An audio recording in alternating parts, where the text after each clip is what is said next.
Thank you for hanging. Welcome everyone to the regular meeting of the Ojai City Council, Tuesday, May 12th. Roll call, please. Yes, Mayor. Thank you. Mayor Gilman. Here. Mayor Pro Tem May. Here. Councilmember Rule. Here. Councilmember Lang. Here. Councilmember Whitman. Here. Thank you. And would you lead us in the pledge, please? Of course. Welcome, community. Please rise as you are able. Ready, begin. I pledge allegiance to the flag of the United States of America and to the republic for which it stands, one nation, under God, indivisible, with liberty and justice for all. It's fun to say the pledge. So on the agenda, obviously, we have moved item 11 to another day. Mayor, Yes? may I make a request in addition Please. to 11? May we also move 6, item number 6, which is on your consent, Okay, hold on. Number Please. 6. and item number 9? Okay, sorry. So Which you've already 6 would be the mentioned. pristine auto detailing Yes, off. please. We'd like to Okay. move that to a future meeting, Yes. midterm. We'd also like to move item number 9, Okay, which I think you already mentioned. That is the, oh no, you haven't mentioned that. That's the landscaping and lighting Yep. district one. We'd like to move that as well. okay. And then you already acknowledged number 11. Yep. And on that topic, I was just going to mention this during my city manager report. I'll tell you briefly just right now. Mhm. We're going to send you home tonight with a hard copy of the working agenda document. We made a bunch of changes, and I'm just going to send you all home with it. And please feel free to call me tomorrow if there's any Okay, problems that we've created with moving things around. thank you. Thank you. Appreciate it. Okay, with those changes, So, Yeah. I'd actually like to push 7 let's see. forward also, and that's with the idea that we're gonna get a presentation about when we hire versus contract out, and this is another contractor services type of, I'd love to have that heard after. The only challenge we have with that is I did Mhm. move that discussion further out because of all the swapping around that we just did. Mm. So, I mean, I could specifically come back in the near term on this particular item and talk about contracting with this, just as solely as it relates to this, if you like. I can do that. The bigger topic about contracting is a much larger discussion, and I imagine it'll take a considerable amount of council time to Mhm. go through. So if it's the council pleasure, I'm happy to move 7, maybe move it to the 26th, and just specifically talk about an option to bring that in-house if council wants to talk about that at the same time. And then we'll have like the budget, when will we have that? This is a pretty big chunk. The budget comes to you, and actually it's gonna come in 4 different meetings. There's gonna be 2 with the Finance and Budget Committee, Which you're gonna see. and then and those are going to be in May. Okay. Actually, one on the 9th, I think it's on Oh, the, right, I think I did. In have May, that. Yes. Yeah. we're and in then May. one on we're gonna call it an additional one on the 2nd of June. Mhm. Okay. And then on top of that, you're gonna have 2 readings of the budget, as you always have to, Mhm. at your regular June meetings, the 2nd and Mhm. 4th. Okay. So there's gonna be 4 discussions total involving the budget, specifically for you, Mayor Pro Tem, and the mayor, because you're on that Finance and Right. Budget Committee. So, Mr. Whitman, the question, I just want to make sure I'm getting what you're asking. You would like to move number 7 to be related to a conversation around contracting, and I'm hearing from Mr. Harvey, there is an operational need, at least on this item, to move it forward, possibly before that conversation? Did I get that right? I can, if it's the pleasure of the council, I could add to this item on the 26th of this month Mhm. to include a discussion about Okay. bringing this internally if the council wants to, an internal employee is what I mean, Oh, yeah.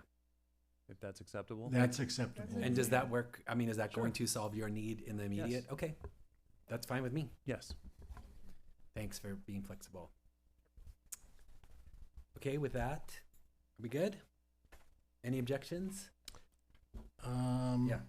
I'd like to pull number 4. Well, just on the agenda in general, and then I'll Oh. get to the consent in 1 second. But are you okay? Okay. Yeah, otherwise. Okay. We're good there then. Okay. So let's go to, and we can pull whatever we want. Any commission reports? Okay. And then let me go to the city manager's report. I do want to call our Public Works Director forward, just if she's got some very Yes. important announcements I wanted to briefly run through so that the council and the community are aware. Be very brief. Super. Thank you. Now take your time. Good evening, all. So I've had independent conversations with several of you over the last couple of weeks talking about safety improvements throughout the city. And I just wanted to give sort of a brief overview of some of the projects that Public Works is working on that relate to safety improvements. So first off, I would like to talk about the RRFBs, and I will tell you what that means because I didn't realize how many people had no idea what we were even saying. So RRFBs are rectangular rapid flashing beacons. And that's what we see in front of Jim and Rob's. It's what we see over by the high school. So the Public Works Department right now is working with Caltrans. It's along the Caltrans right-of-way. It's we're trying to get some installed at the mid-block in front of the arcade, and then at Montgomery in front of the brewery. I wanted to be clear that that was the Montgomery area we're talking about, not the one further down on Pinion. For now, anyways, just for now. So again, it's along the Caltrans right-of-way, so we are required to get a permit through Caltrans. So we're in that process right now. We're back and forth right now with some corrections. We're moving closer. My hope is that you will see in front of you in the next, I don't know, a couple of meetings. I don't know, there are so many meetings. I don't know when we'll get it on. But we are going to be purchasing. The plan is for us to purchase the equipment in advance because the lead time might be long. The lead time is quite long on steel and electronics right now. And the hope is that we can use our paving contractor, change order that contract, and have them install these for us. So there's some curb extensions. There would be a curb extension in front of Libby Park because we can't have the RRFB pushed that far back. They'll be solar powered. So we need to make sure that they have solar access. So that's coming soon. The other project that we're working on, and you will be seeing people out soon, and that is our paving project for this year. And we will be doing crosswalk restriping. We're doing curb ramps at the intersections. We'll be painting curbs, restriping the streets. So there's an element of that. Of course, repairing potholes and the drivability of the streets and storm drains. And I've talked to a couple of you about storm drain improvements that are going along with that. So that's another safety element. The other project we're working on with Caltrans is ATP. And we, in this building, refer to that as Phase 2. The portion over in front of Nordhoff would be Phase 1. We're referring to this as Phase 2, although Caltrans sees this as one project. So I'm sort of thinking about this as the second part of the paving or the second part of the construction. So we're working through some concept designs with Caltrans on that too and moving closer. Things get kind of bogged down and slowed down with Caltrans, but we're working through things. So another safety feature that you'll be seeing in the next couple of weeks is the intersections, 3 of the intersections at the corner of Ojai Avenue and Signal. So I am sure many of you have walked since Caltrans came out and did the curb ramps on all 3 corners except the movie theater. And we've got these step downs, these curbs at the ramps that people are having a problem navigating those. So I've worked with Caltrans and again received approval to put some concrete pots out there. So we're going to plant some plants as a warning that there's a curb in front of you. They're not going to be able to walk across, just kind of stumble down the curb.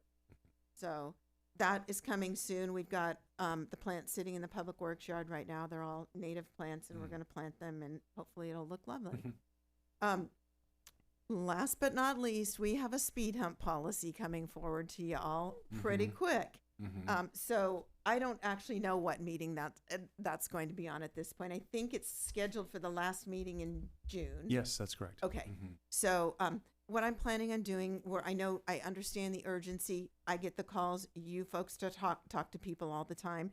And so I'll be bringing forward a draft policy, and the draft policy is actually the County of Ventura's policy. And we will have the opportunity to tweak it, change the criteria, but at least it's a starting point, and there's not really, I don't really see any value in reinventing the wheel at this point. So I've talked to police and fire who are sitting back here behind me, and they're familiar with that policy, and so it might be a really great place to start. Good. So that's it. that's the update. Yeah. I have one quick question. Sure. With the planners or whatever you're gonna put in the arcade, have you reached out to HPC and seen that everything dials into what their scope is? I have been in front of HPC on that. Perfect, thank you, Yes, appreciate yeah. that. I have a question also. I know I'm gonna get this question, which is on the flashers, why are we doing the crossing at, Topa Topa Brewery as opposed to the other side of the intersection, which goes to the Pinion Pizza? You know, I don't have a real logical explanation for that other than we've been talking about those two intersections for a very long time. And when I mentioned that earlier, and I'm saying we're starting there, and I would not want to change course right now because we're so far down that path with Caltrans. But the good news is we know what Caltrans is looking for now. We know the specifications. We have the specifications for the RRFBs. So I wouldn't expect that intersection would be super problematic, Okay. other than the closeness to the other two. But we can work through that. Right, so, we're not precluded from adding that, and I guess, you know, what I'm anticipating is, I think there's been a couple of accidents involving that crosswalk. One of them's very old, but very notorious, and one of them, it's very recently, so. Yeah. We probably need 3. Yeah, we do. And I totally agree with that. And I again, I don't want to switch gears right now on this particular permit application. I have no problem reapplying and applying for another one for the next intersection further east. Thank you. So, That's really great news. yeah, We've been wanting it forever. I know. Yeah. I'm sure you have I been know. too. Yes. So, any other questions? Thank you. Great report. Okay. Thank Thanks. you. Anything else to report, Mr. Harvey? No, Mayor. Okay. And any public communications, Mr. Montgomery? I'm so sorry, Mayor. I haven't Not at given you all. your stack We of we cards. had a very We have no lively raised hands meeting. on Zoom, and I'll Okay. give you Okay. your stack. It'll be Ron Solarsino at the library, Griffin Schrader, and then Zach Leha. Zach, welcome. Okay, Ron's not here. Okay. Well, I'm going to call out. So we have Ron not here. Griffin Schrader spoke already. He's not here anymore. Zach Leha? Zach left too. Teal Rose not here. Randy Haney's not here. And Clay Creasy. Do you want to come up? All right. We got one. Thanks for sticking around. My pleasure, and I won't be long. I actually wrote a note to you all last week on this topic, but you know, when I write to everybody, the protocol rarely gets any response. I just want to make sure that you heard that as we recall, the bids for the maintenance yard project expire on May 16th. So we're getting close to the end of being able to avail ourselves of the prices that were quoted back on January 16th.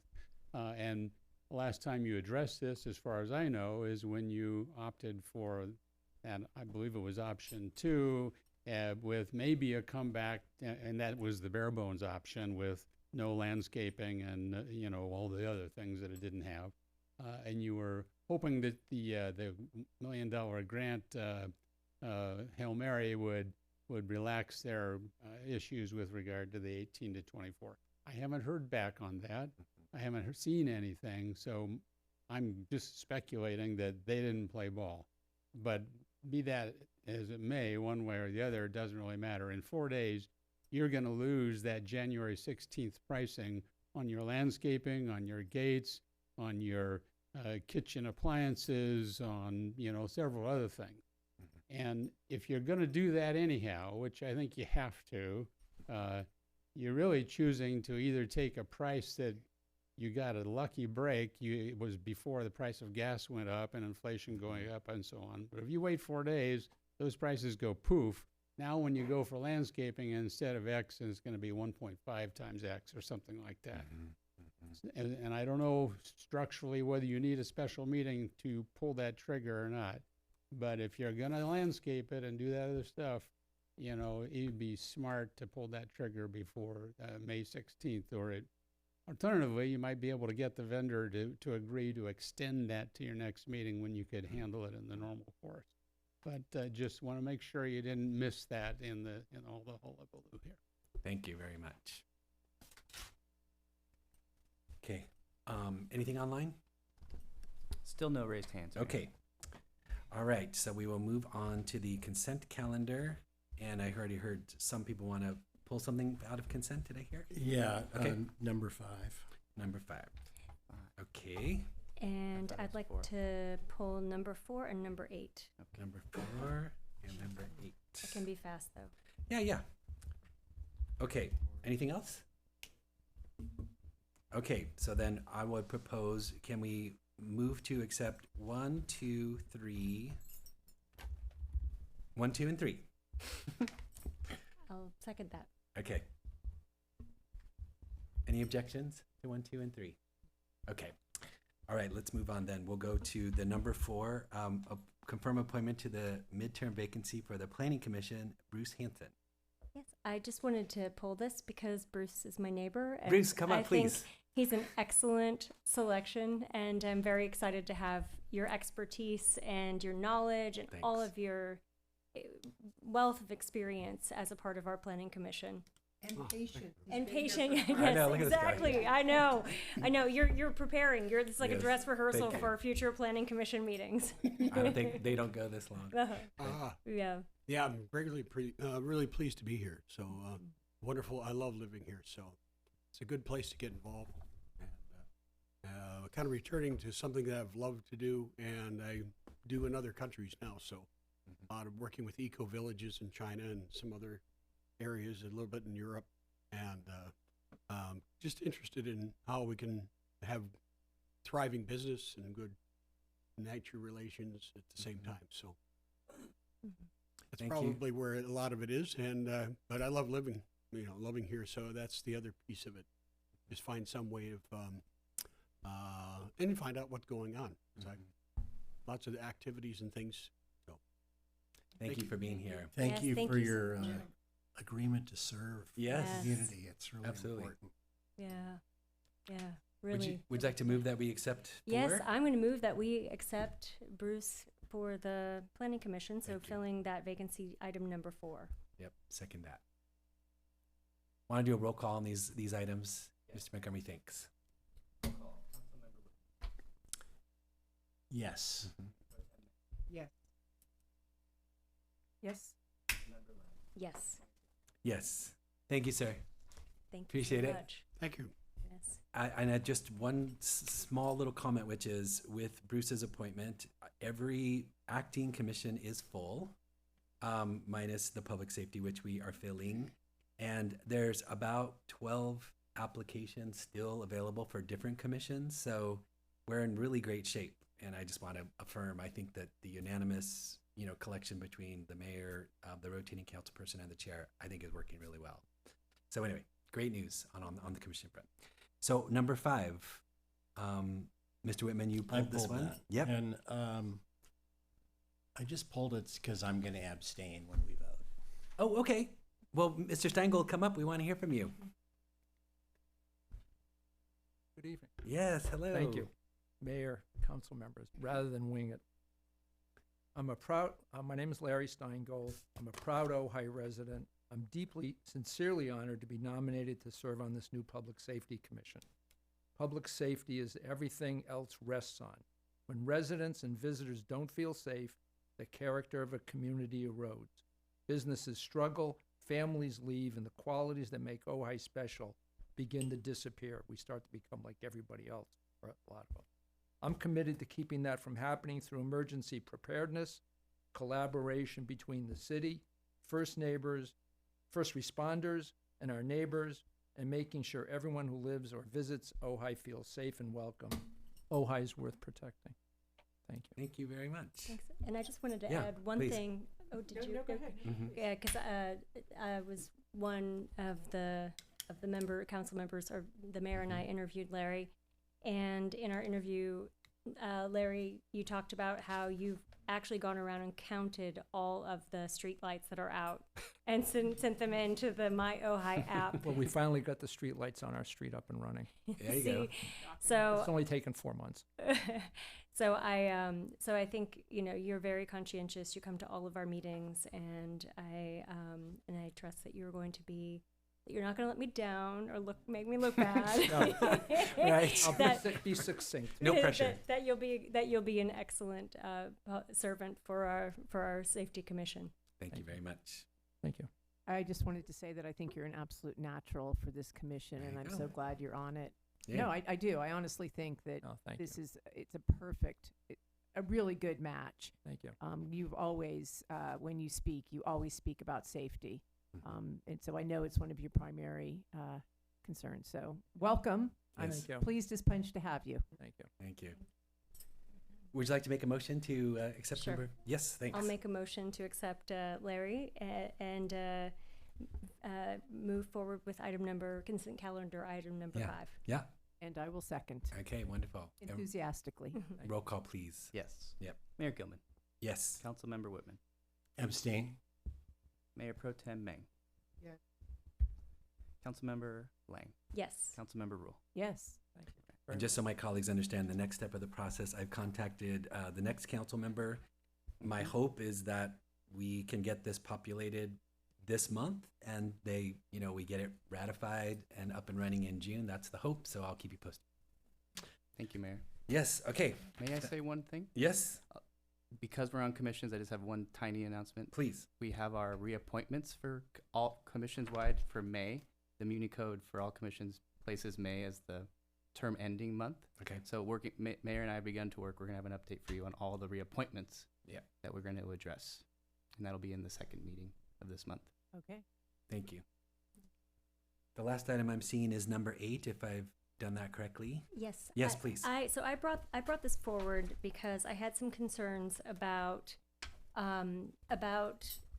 the unions being opposed to this resolution, and I wanted to just ask our city attorney what was the reasoning for that, and are there any So- concerns that we should have about that? So basically, the background on this resolution is it's actually something that our firm has been involved in working with Assemblymember Johnson on. And so, we've inquired with a number of our city clients to see whether it's something that they also wish to support.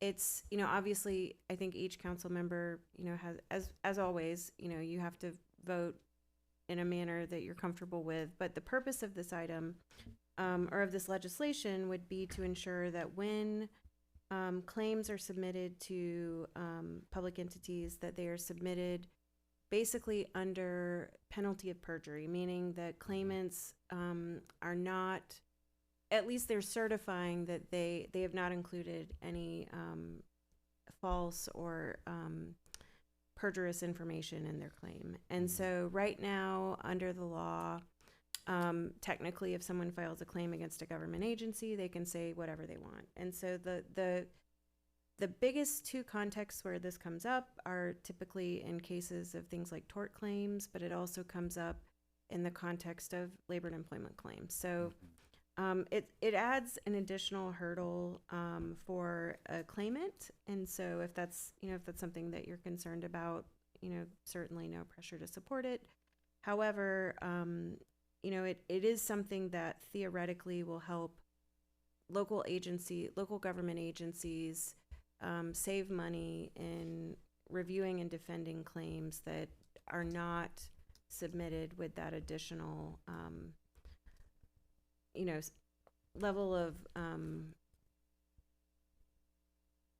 it's not really verification, but without the additional statements that everything in the claim is true and correct.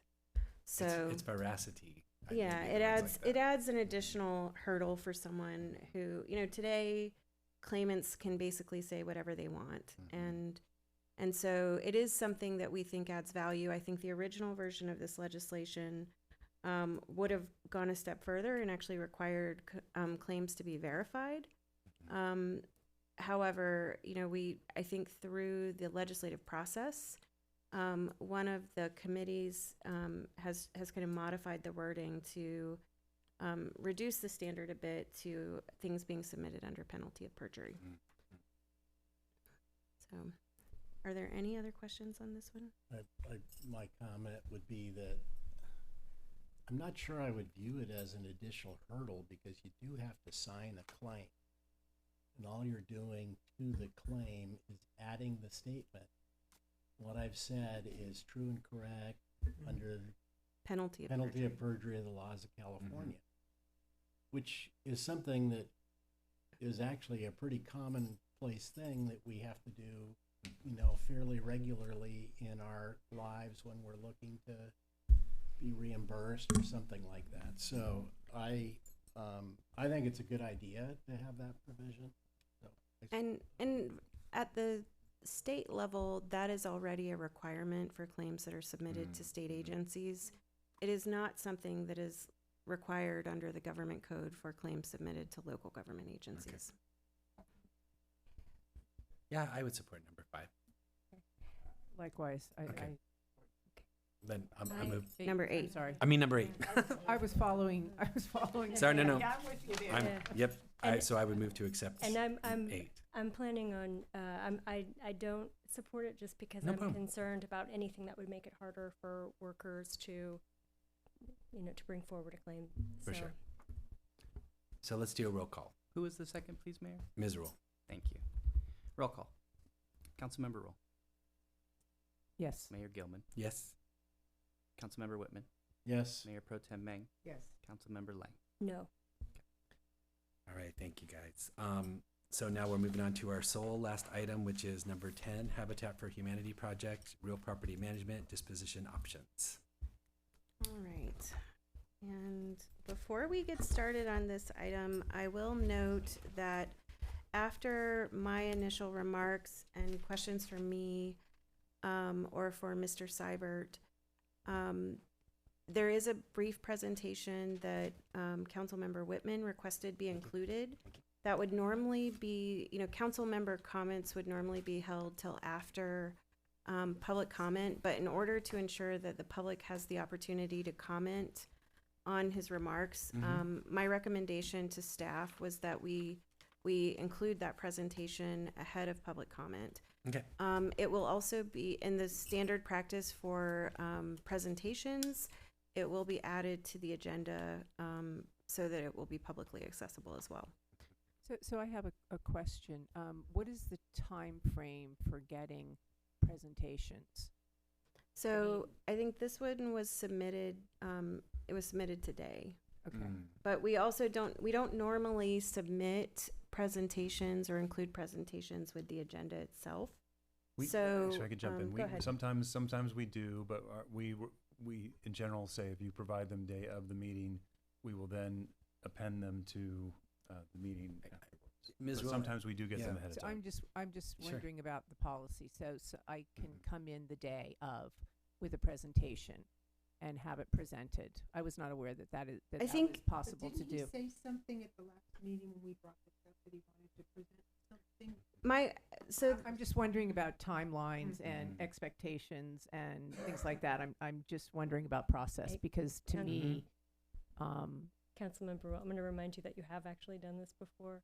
no, Uh, a presentation, yeah. a piece of paper. Yeah, it was pickleball actually in our very first year, and you had the picture, you had the all the images of people on the screen playing pickleball, and it was a presentation. It was a video. There was no comment. It was a video. If I It was might video. suggest though, It was just to be video. Well, no, procedurally I mean, fair. if I procedurally, could. I just, Yeah. if you don't think that there's a reason to ask the question, that's no, fine. I think it is. Um, I'm not you know. saying that. I'm Well, just saying. and what I would say is that, council, like, as you have discussions on items that are, typically result in longer discussion and you Mhm. cycle through, each council member with the, your time for giving your remarks. I would recommend, and I haven't discussed this with Council Member Whitman, so I apologize if you're surprised by this, but I would recommend that, maybe this be the equivalent of his first, 5-minute Yeah. period.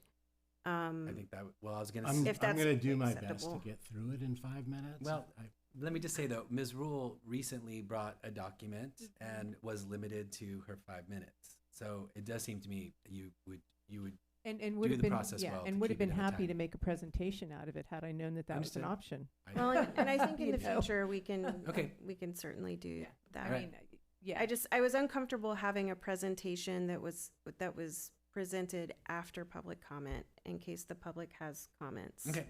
And so that was the basis for that.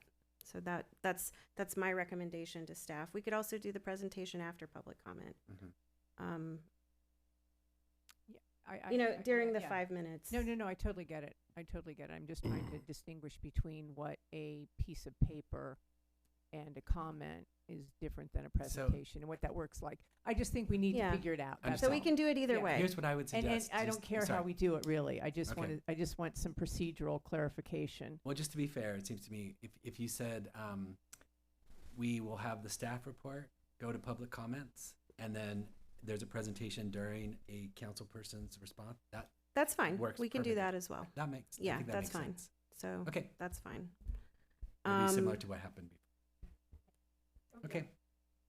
All right. All right. So tonight's discussion on the property at 408 and 410 Montgomery Street, which is the location of the Habitat for Humanity project. This is a continuation of presentations that were made at the council meeting or council meetings on at the second meeting in March and at April 16th, 2026 special meeting. And as part of those discussions, in the meeting in March, there was some information, but it was more limited in scope, that was included in your staff report regarding different potential options related, or kind of raising the question about whether a ground lease might be the appropriate mechanism for addressing this property or project. And out of that discussion, additional information was requested to be presented at the April 16th special city council meeting. At that meeting, we did present some information regarding 3 potential options for how the property could be managed or owned. One was the concept that was included in the Memorandum of Understanding with Habitat for Humanity, which is a ground lease held by the city. Specifically in the MOU with Habitat, it contemplates a 99-year ground lease. And so to be a little more specific, that was part of what presented the concern related to the ground lease, because the city legally can only enter into below market value leases up to 55 years. So as part of that discussion on April 16th, we also included some information regarding a potential conveyance or disposition by conveyance to Habitat for Humanity and development subject to a disposition and development agreement. But then there was also information included in the staff report regarding establishment of a community land trust and a ground lease held by a community land trust. There was additional information that the council wished to see regarding the community land trust. So what we have brought to you tonight is, I would say, a more robust staff report that provides additional information regarding all 3 of these potential options. And I'm going to kind of describe this. It's maybe described a little bit differently as I thought about it more. I kind of refined how I would describe it. So, option 1 included in your packet would be basically the status quo, which is city ownership of the property subject to a ground lease with Habitat and or potentially the future homeowners. We would have to confirm with Habitat that, knowing that they can only do a 55-year ground lease, whether it should be a shorter ground lease with the ultimate leases being held with the homeowners. Option 2 that is described here would be conveyance of the property to Habitat for $1 to develop 5 residential units, and the eventual conveyance of fee ownership of property to the qualified homeowners. And then the third option would be city ownership of the property subject to a ground lease with Habitat and or future homeowners, along with conveyance of the property to a community land trust if one is established. And then we are also looking for direction from the city council to initiate the Surplus Land Act process under any of these three options. The Surplus Land Act requires before you lease or convey city-owned property that you follow the process for property disposal under that act. And then, without really knowing exactly which direction this discussion would take, we are looking for council to provide us with direction regarding which of the three options council would like us to move forward with, which to be very clear for the public who's listening as well as for the council, you would not be approving a conveyance, you would not be approving a ground lease, and you would not be approving the establishment of a community land trust tonight. You would simply be giving staff direction to bring those back to you. So we would, if you provide us with direction to establish a community land trust, that would then hold the lease, there's a whole other process that will be item number 4 in the recommendation section. If you provide us with direction to just do a city-held ground lease, once we've developed that ground lease, we would be bringing that back to city council for approval. And if we do the disposition, you will have to make the approval, you will have to provide us with authorization to convey the property. Okay. Okay. No problem. What I'm hearing you say though is if I heard you right, you're asking for the direction so that you can do the work and bring it forward again. Exactly. Not another debate. Exactly. Okay. And so we will prepare the documents that are needed for whichever item council selects or option council selects. Okay. Additionally, I just wanted to note that some of these items are not mutually exclusive. So, if council has interest in moving forward with establishment of a community land trust, obviously if you want to move forward in that direction for the Habitat project, we need direction to initiate that process. But you could also provide us with direction to return to city council, as part of a future agenda item to kind of sketch out or schedule out the process for establishing that community land trust. And if so, you could, or as an alternative to that, you could give us direction to work with an ad hoc committee that could be more focused on that and bring something back. So with all of that being said, I have included a lot of information in your staff report. I'm happy to talk through any of these options, but knowing that we've had a long meeting so far, I will not necessarily go into a more detailed discussion of each one of those options unless you have specific questions or would like me to address any of them further. I appreciate that you laid out those choices with clarity in my mind. Any questions for staff? Well, I Yeah. have a question, 'cause Sure. I know at the last meeting there was so much tension over the time frame. So this, if we're not choosing something, how long will it take? Because I know they said before that it killed the deal. What we were told as we were leaving. So where does that phrase come into play? So while the city manager might kick me because I don't believe it's on the working agenda, he's going to send out to you later this evening.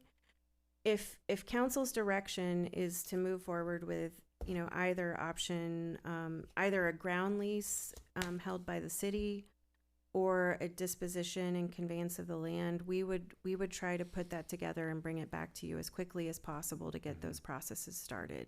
So, it would likely be sometime in June.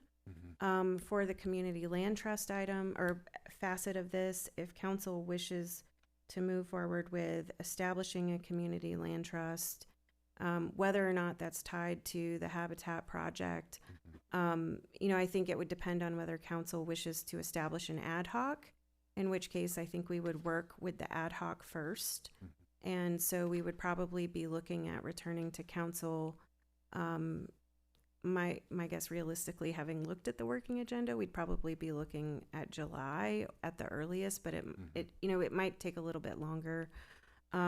Or if, again, if we were to proceed with a ground lease that results in the eventual conveyance to a community land trust, we would still move forward with work on the ground lease. Thanks for the question. And there is one other thing I would add, and since Mr. Seibert's at the dais, we can put him on the hot seat.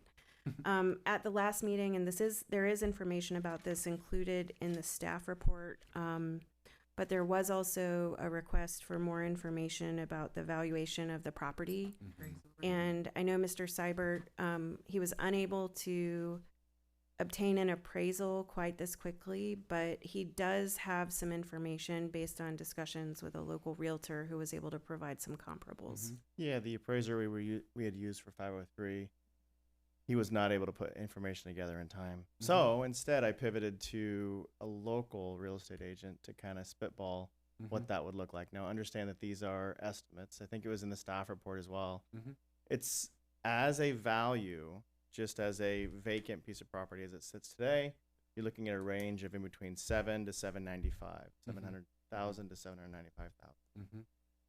As it's developed as 5 units, you're looking at each of those units, regardless of the size of the lot, going for at the floor $1 million.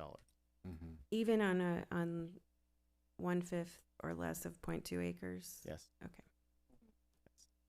Each individual unit. Each individual unit. Even a tiny home? Yes. That seems. Yeah. So we That's will. an estimate from a realtor. Yeah. Yeah. Wow. That's Looney Tunes. Yeah. Yes. So I have a couple of questions. We can't hear you guys. First Thanks. of all, in terms of, I know Habitat's model is for the homeowners to have sweat equity. And if we do a land trust, it's my understanding that would it be harder for them to find homeowners, or like what would the limitations there be if we go with that model versus the other model? So as I've thought about this, I think the way that would probably have to work would be that the city would still enter into some sort of agreement with Habitat for development of the property. And in full transparency, we haven't had discussions with Habitat about, the details of what that looks like and whether that's something they would be interested in. But from my perspective, the way that would play out is that we would still have an agreement with Habitat, and what we would need to endeavor to do would be to, during the development process, so before they are ready to convey homes to homeowners, the city would have to move forward with establishment of the community land trust. And if the city is unable to establish the community land trust by that date, I think that would be problematic. But I think as long as the community land trust was in place by the time the homes are built, then it would effectively be that the community land trust holds the ground lease that the city would otherwise. Can I interrupt for just a second? Absolutely. But I think the question I'm asking is, if the homes are built by the homeowners, and homeowners have to be determined before before occupancy in order to build the homes, could that delay prevent homeowners from, could that delay the project in general? I think we would probably have to ask Habitat, what the timing is for when they enter into agreements with those, qualified home buyers. Because the conveyance of the home doesn't happen until the home is constructed. Right. But I don't know exactly, what point in the process. But the home isn't constructed until the homeowners are selected, because the homeowners construct the homes. So I You know what I'm think saying? if the city were to desire to move forward with the community land trust option for that project, then that would need to be something that Habitat discloses to those prospective home purchasers as part of the process. And I think one answer to Councilmember Lang's question is that the difference is that person who's choosing to put in their sweat equity to the property, if it's a community land trust, if it ends up being owned by the community land trust, then what they will realize in equity in themselves will be a smaller amount than if they're effectively eventually given the land, because now they're going to get the land. Let's do the discussion in a little bit, if I can. I think Yeah. just for clarification, correct me if I'm wrong, at the last meeting, Darcy said it takes like up to 12 months to vet to find the people for the homes and 18 months to build is what was said at the last. Please come up, because I'm gonna have a question for you as well. Thank you, sir. I know you're like, I've been here 27 and a half times. The construction timetable for the tiny homes is going to be about 9 to 12 months. I think Councilwoman Lang was actually correct in that the sweat equity process starts shovels in the ground. The families are selected long before we actually start construction. So their involvement in the actual build itself starts when we start building. So the selection process has nothing to do with the sweat equity part of the application of the homeowner. I have a different question, if that's okay. Now, you may have said this and I forgot it. After some process in the future, when the homeowner wants to resell the home, let's say at some point, does Habitat have the first right of refusal on the home? We have first right of refusal on the home if they try to sell before the time frame of the agreement, which in the city would be 55 years. I see. So you would have the first right of refusal. So Yeah, it would go because to you first. our goal would be, our rules require us to purchase a home and put another low income family into that. Understood. Yeah. Because you said something last time and I wanted to get the clarification.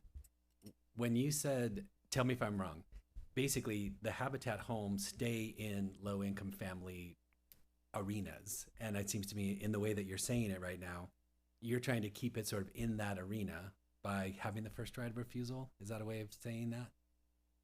In other words, somebody stays there for 20 years, let's say, they want to sell, you take the first right of refusal, you try to resell it then to a low-income person. we under the agreement, we'd have to sell it, sell it to another low income family.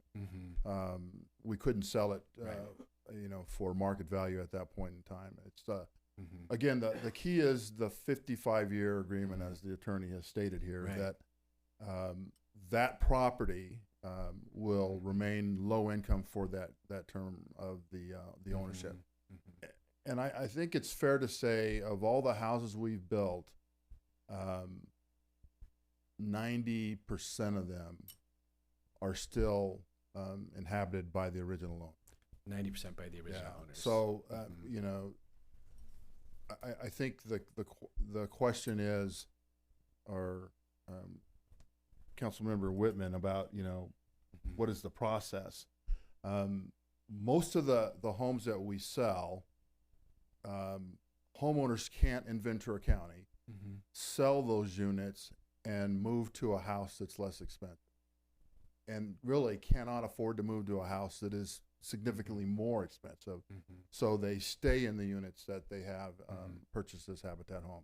That's really how it's designed to work. We don't have, there's not a mass sell-off after 55 years of home ownership, because they cannot afford, with an average price of $950,000 here in the county, to buy another house and afford to make that move. So one more question. If we were to offer the land to Habitat for the $1, would the price of the units go up versus the lease? No change. Okay. No change. Again, as I think I've talked to most of you, Habitat's not a land baron. We don't own land. We build and sell. So the price of the house is only increased based on property taxes that the city may have, or those kind of things obviously have an impact on the overall cost of the house and how that might increase over time. But for us, the same price we build it for and the same price we sell it for has no impact on on the land. The other thing to that point, and I know I've mentioned this to a couple of folks, is that because under the requirements related to affordability and making sure that the houses are affordable to lower income households, the actual price the maximum price that it can be sold for is based on basically the HUD housing table or Understood. income tables. So I think the standard is 80% of the average median income. Right. I think probably in this case that would be for a household of probably no more than 2 people. Right. And so that regardless of the frighteningly large number that I was not expecting to hear from Mr. Yeah. Seibert, these are not houses that will be sold for $1 million, at least during the period of time that they're subject to the affordability. My last covenants. question for now.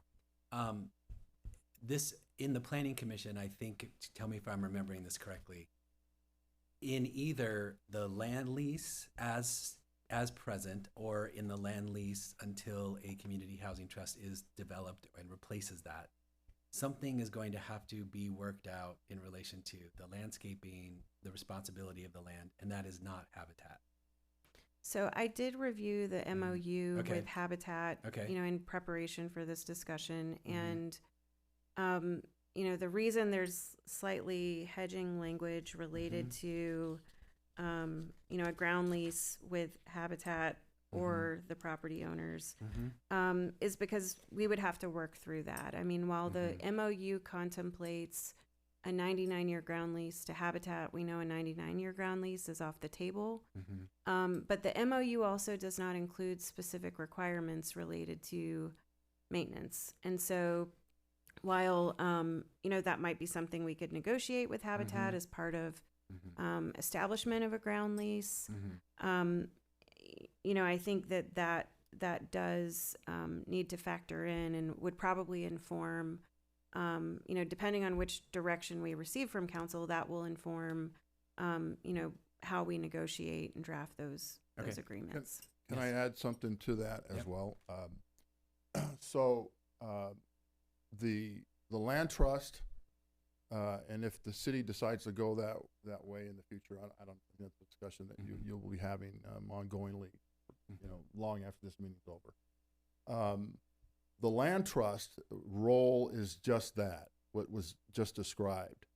There are 4 major areas in the land trust that are things that currently, in our model, we do for free. Those kind of things are built into the CC&Rs, are built into the homeowner agreements, are built into the maintenance agreements. Some of the things that the attorneys talked about, such as,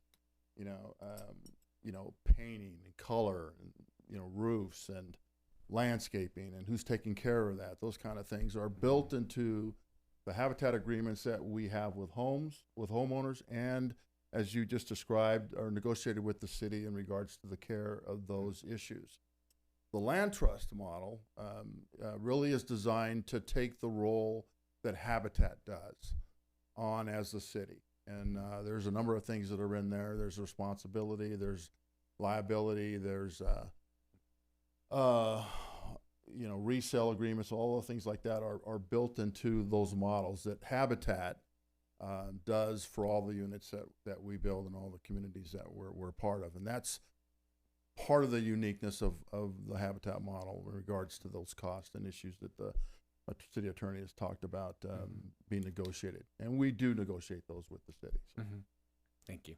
But I think one thing to add to that is that if the council moves forward with a CLT, what we would probably recommend in terms of what the ground lease would look different, because the CLT would effectively, when you look at what CLTs do in other communities, they effectively are the property manager, if you will. They own the land, they maintain the land, so again, I think that some of those concerns with a ground lease held by the city, we would address through the CLT process. And I think that's stated in the staff report. Yeah, and I think what you said in the staff report, though, was the ground lease would need to be in place until some future time when the CLT is populated and funded and staffed.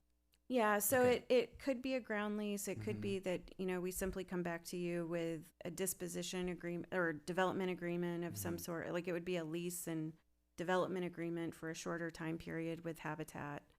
Like a year or two, whatever yeah, it took. Okay. that would kind of terminate upon Mhm. conveyance of the land I see. to, or establishment of the leases with the homeowners Okay. is probably how we would structure that. Thank you. So, we haven't begun work on any of these options because we wanted to get council direction. Yep. Um, Thank you. And just Mhm. for clarification, anything that Habitat would do in terms of these long-term maintenance issues, those can also be done by the CLT. Conceivably, yes. I mean, I think the answer is yes, but, obviously the CLT has to exist and it has to, Right. it's going to need, funding and either contracts or employees or, Mhm. people who, I mean, so there's a process that would be involved in setting Mhm. that up. Sure. Yes. I do understand CLTs, but essentially, the city would set up a nonprofit that Mhm. the city would not control. Mhm. I mean, it would be an independent nonprofit. We maybe have more, board members or whatever, Mhm. but it's a separate entity that the city does not control. That is the way it's described in the staff report, is that Right. it would be a separate nonprofit. Mhm. And I am aware of at least one city that has created something, or at least they call something a community land trust, and that's the city of Bakersfield, and I couldn't tell that they established a separate entity for that. But if you don't establish a separate legal entity, I think you're still kind of limited by so if it's effectively still city-owned property, you're still going to be limited by the 55 years on the limitation in terms of the ground lease.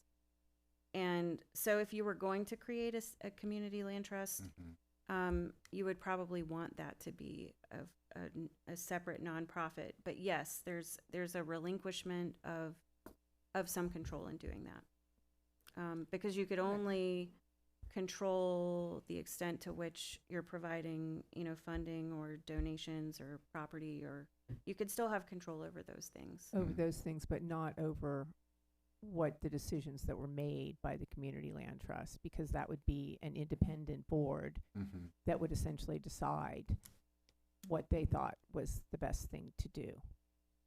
I mean, as I understand community land trust, that's the way it works. It's a separate entity made up of they're not, It would not be the city council. and they're Mhm. not responsible to us other Mhm. than the funding and, that kind of thing. But Mhm. the decision making on what, what the property would look like, what would be built, things like Mhm. that would be the decision of the independent community land trust and the board or the executive director, however that mechanism works. Yes, except to the extent that they require approval of land entitlements that have to be approved by the city. So you would still have approval, authority over the same types of things that you considered and approved for Habitat at the last meeting, such as any design review permits or other development entitlements that would be associated with those projects. Mhm. And It gets deeper, but would that land trust, would the planning and housing laws that come down from the state, are those also applicable? They would be. I mean, things Yes. like, not that I we mean, don't it have would- builder's remedy, but, those kinds of things by right. If you do certain things, then you're by right. Depending on the project. Okay. Okay. Ms. Lang. yeah. Oh, sorry. No, and then finally, Oh, sorry. Go ahead. how does this meld in with RENA numbers? I think under either one of the ground lease options or under the home conveyance, the conveyance process option, either one of those would help address your RENA numbers, because they would still be homes that are for lower income households. Okay, great. Okay. Thank you. Appreciate Yeah. it. Yes. So Okay.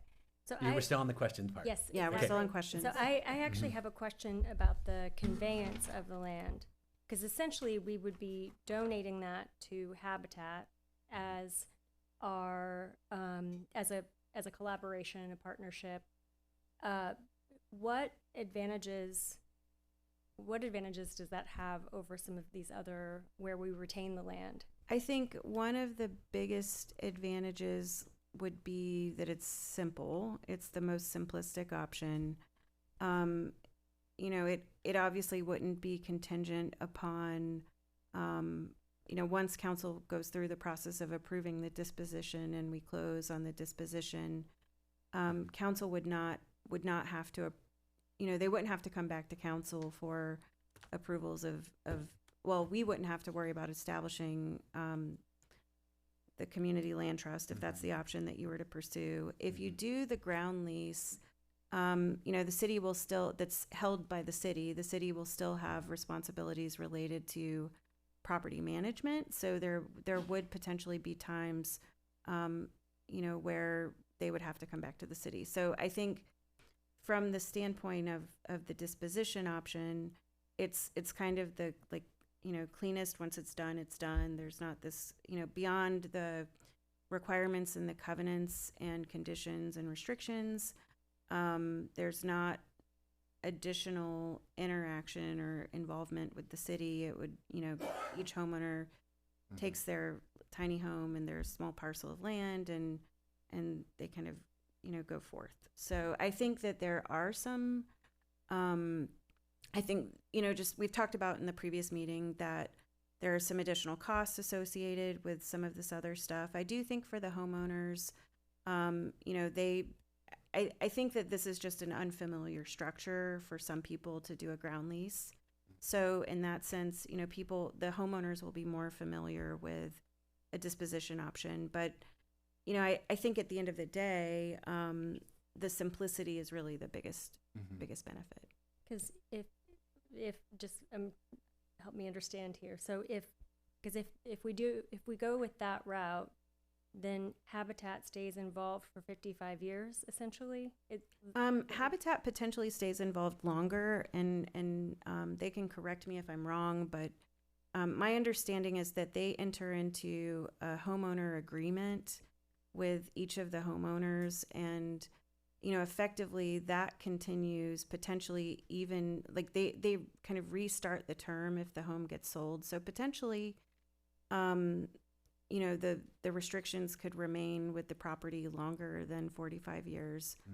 One other thing I failed to mention on the disposition option is also that, in addition, so while a community land trust ground lease with a 99-year ground lease can be eligible for basically traditional financing through organizations like Fannie Mae, in terms of a homeowner who's trying to seek financing, I think we previously in the last meeting had indicated that, there could be some benefits for someone who needs, financing, but maybe doesn't have perfect credit, or, it might be easier to get financing if they own the fee.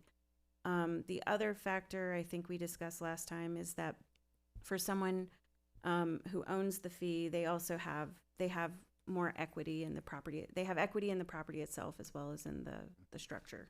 And just to clarify, when you say fee, you mean when they own the property? Fee ownership, yeah, when they own the land as opposed to a lease. That's legal. Okay, yeah, but that's good to know.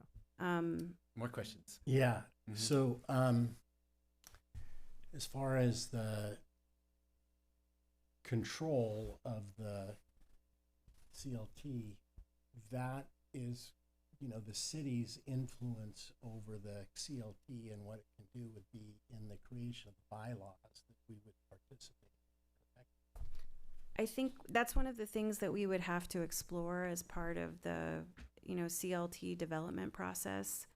I do think that if we're creating and establishing a separate legal entity, we can certainly impose conditions on what they do with the city resources that we would potentially provide to them. But I think we would have to flesh out as part of the development process, exactly how much control we could exert without them effectively being an arm of the city.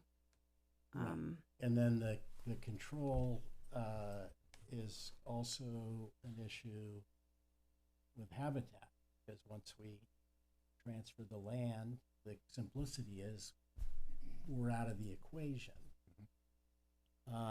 And then, you know, when it comes to dealing with, say, maintenance on the property, if Habitat's in Oxnard, a CLT would be here in Ojai.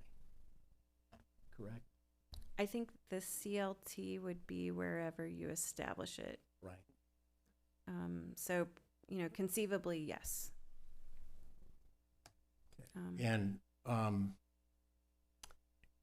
my understanding is that, so once 55 years has gone, then it's effectively a market rate unit, and there are provisions for, you know, extending and rolling the affordability factor forward, but we don't have the city would not have control over that. But with the CLT would have control. They could do a 99-year lease and they can perpetuate that. That would be correct. But yeah, that would be correct. No, but. So wouldn't more people benefit from a CLT if you did the years, and then when they moved or whatever, it would benefit instead of just 5, we could benefit just continue?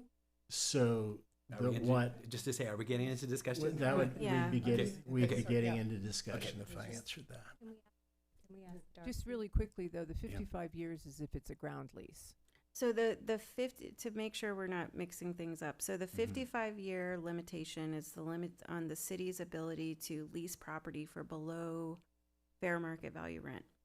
The city's affordability covenant that would be required as part of the condition, it was already included in your conditions of approval associated with the density bonuses that were approved as part of the entitlements, is a 45-year affordability requirement. So, but that is separate from the requirements that Habitat imposes on homeowners. Okay. So And that, and in the 55 years when I mentioned that, that was what Mr. Taylor said in terms of their affordability, you know, covenants that are built into the sale. Although the sample agreement that we got said 40 years. But that would all be subject to negotiation, is my understanding. I believe so. I mean, they would only, and I believe, so the sample agreement that they provided was for the city of Port Hueneme. And so that particular project might have had different requirements. But, you know, again, when we reviewed that agreement, when my office reviewed that agreement, we noted that it did not, you know, there was a term limit or time limit on that affordability requirement. But my understanding is that the reason for that is that they, you know, if the homeowner who originally purchases the home, if they sell the home before the expiration of that time limit, then the new homeowner enters into a new agreement with Habitat that kind of rolls that over. But if it's owned by one homeowner for the expiration or duration of that mandatory period, then that covenant would expire. Understood. Okay. All right. We'll go to public comments. John Buetti, please, Larry Steingold, and Craig Gardner. Thanks for waiting. Thank you.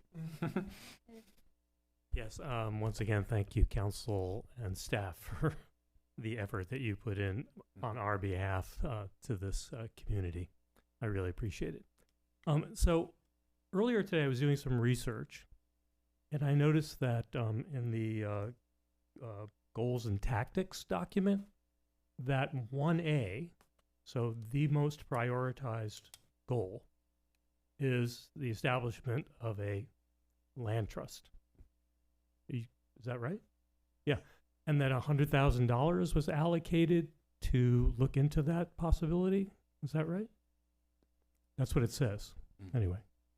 So there's certainly interest among the council to create a land trust. Absolutely. So I think that what we should do is move forward with a land trust that can manage this project. Land trusts exist in 50 communities in California. There's a lot of success associated with it. It builds community tremendously. It's an opportunity for people in the city to contribute to something that we have all been talking about here for years, which is the desire to provide affordable housing for people who can't afford it. And I think that our community would just, would love the opportunity to contribute to this kind of a project.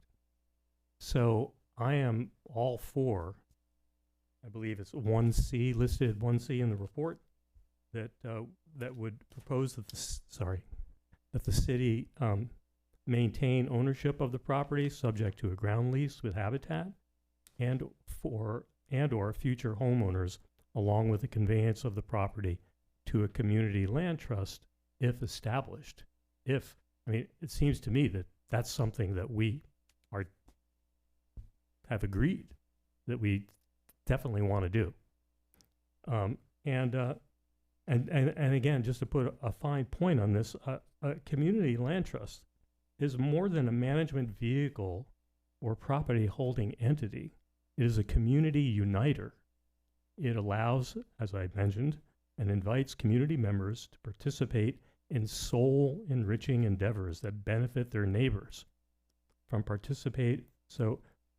participating in building and renovating homes to donating real estate, fundraisers, opportunities for youth to experience the joy of giving and service, which can be transformative. I've seen it. I've worked on Habitat Humanities.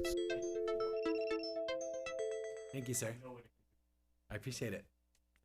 Thank you very much. Larry Steingold, please. Craig Gardner, and I have one that says Habitat Project No Name. Good evening. Okay. Yeah. 40. Good evening. 40 years in commercial real estate, and the more you spend talking about this and trying to figure it all out, the worse it's going to be, because real estate's got to be really simple. This is just getting way too convoluted. If they lease the land, how are they going to get financing? Because if the Habitat owns the land, they would at least use it for collateral to help build it. Because if it's a land lease, even if we have a land trust, are we getting any income? We're not getting any income out of it. It's going to be all expense. So maybe Public Works does repairs or maintenance, what have you. But other options that you may want to add: sell the land for $750, $780, and use that money to fund the land trust. Sell the land and use the money to add back all the things to our permanent housing at Public Works, because of all the things that were stripped out by Dignity and the city council and the construction prices. Things like air conditioning and fencing and trash removal and landscaping. Because where's that money going to come from? Here's the money. Keep the land for a park. But sell the land and establish the land trust. Then the land trust has capital to go out and do something with. So you're seeding that. But for $1, great. Okay, but we don't want to be any part of it. And the gentleman from Habitat, they have first right of refusal on purchasing.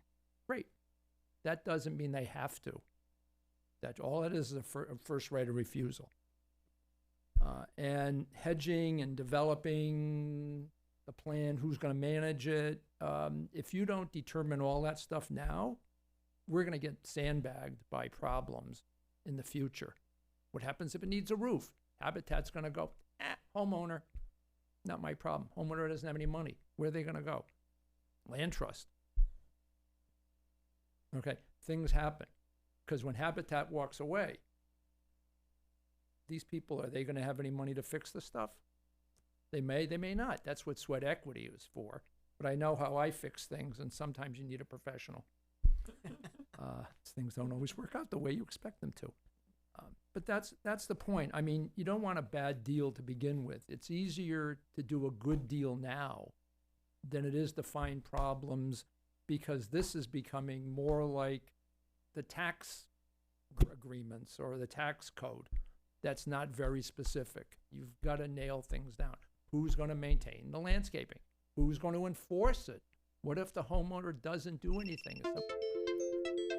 Thank you, Mr. Steingold. Craig Gardner, please. Habitat Project, no name, and then Star Child. Is there Craig Gardner? Nope. Habitat, no name. I don't think I do, but come up. Okay. All right. So my name is Heidi Whitman, and I'm a resident of town. So you've heard a lot of things about why you shouldn't do this, and I'm going to tell you why this is an amazing opportunity for the whole town. But I do want to start by asking for some clarification in writing, because at the last meeting, Mr. Darcy said it would take 12 months just to pick the people. These are 5 tiny units. These are not 3-bedroom, 2-bath homes. I don't think that any of these units are going to be lived in for 55 years.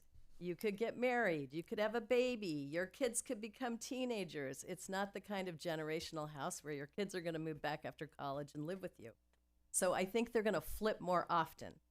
So with that, I'm going to say also, these haven't been advertised yet, and it would be super important for you all to ask what the advertising plan is so Ojai residents can actually find out about it. So tonight, the council has a rare win-win opportunity to support affordable housing in perpetuity. The city can support a Habitat for Humanity project while ensuring the project, through the creation of a CLT to hold the land in trust for the community, can benefit the most residents possible. Without the land, these units will be more affordable, and they'll be able to be available to residents with even lower incomes. Without the land, CLTs all over the country have shown that the houses are cheaper. So this one would be no different. Now, I completely understand that Mr. Darcy has indicated that the houses will be the same price because you're giving them the land.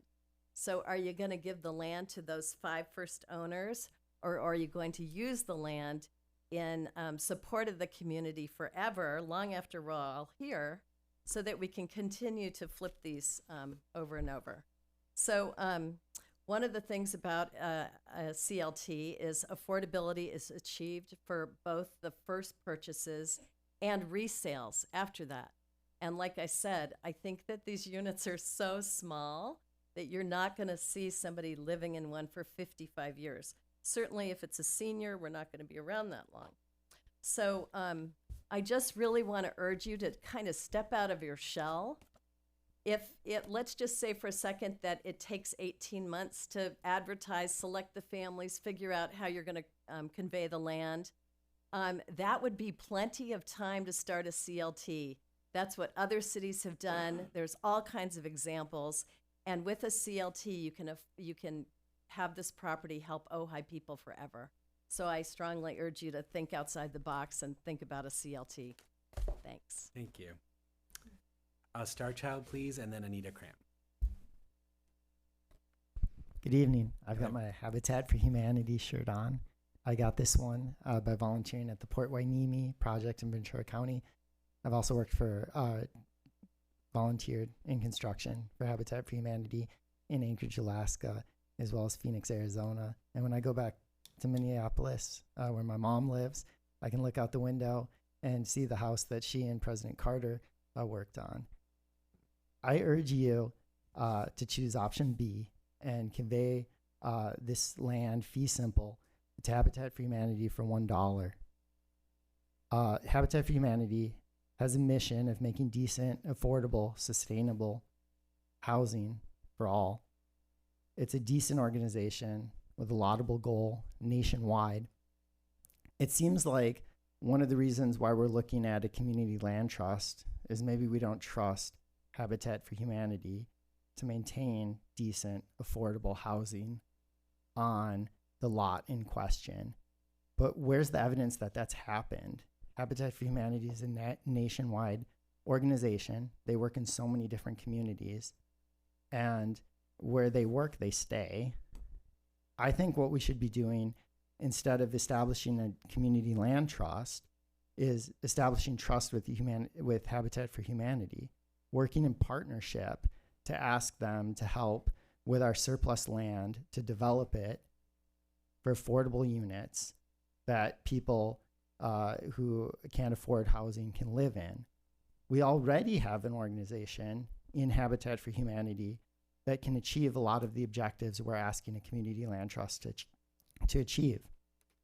And even so, if we want a community land trust, we can do it. It can be established privately.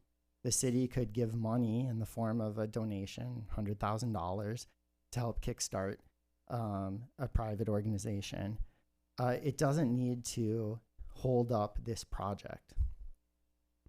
And hold up the project, it very well could. Regarding a lease, I don't think it's a good idea.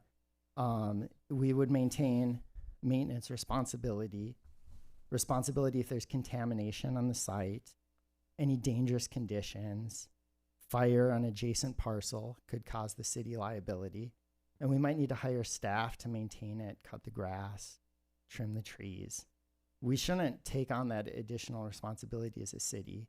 We should build this house, we should convey this land to Habitat for Humanity, allow Habitat for Humanity to build on the land, and we should look to the next surplus land parcel to help build that, either in partnership with Habitat for Humanity or in whatever is established in the next year or two. Thank you, sir. Anita Cram, please.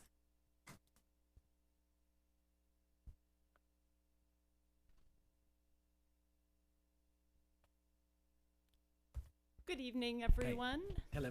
Hi. Okay, so I'm for the Community Land Trust. Don't give this property away for $1.